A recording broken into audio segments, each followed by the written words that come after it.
منٹو لکھتا نہیں تھا، منٹو سماج کے چہرے سے نقاب ہٹاتا تھا۔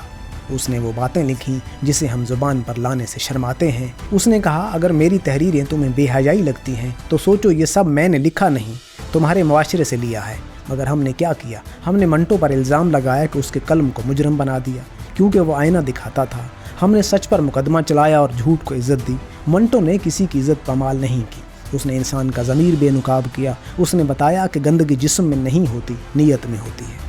مگر ہم نے نیت بدلنے کی بجائے آئینہ توڑ دیا۔ اس کا قصور صرف اتنا تھا کہ وہ سچ لکھنے کی ہمت کر بیٹھا۔ وہ دکھاتا تھا کہ زنا صرف جسموں میں نہیں، ضمیروں میں بھی ہوتا ہے۔ وہ کہتا تھا کہ گناہ صرف عمل سے نہیں، سوچ سے بھی جنم لیتا ہے۔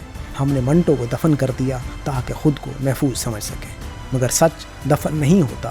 منٹو آج بھی زندہ ہے، ہر اس خاموش قلم میں، ہر اس خوف زدہ زبان میں، ہر اس عورت کی آنکھوں میں جو انصاف مانگتی ہے۔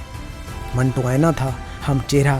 ہم نے آئینہ توڑ دیا مگر چہرہ اب بھی ویسے کا ویسا ہی ہے، جھوٹ سے لتھڑا ہوا، ڈر سے بھرا ہوا۔ ہم منٹو کو پڑھ کر نہیں سمجھتے، ہم منٹو کو جیتے ہیں۔ ہر بار جب کوئی سچ بولنے والا چپ کروا دیا جاتا ہے، ہر بار جب ضمیر خاموش کر دیا جاتا ہے، ہر بار جب عورت بولنے کی سزا پاتی ہے، منٹو مرا نہیں، وہ ہر اس سچ میں زندہ ہے جسے ہم دبانے کی کوشش کرتے ہیں۔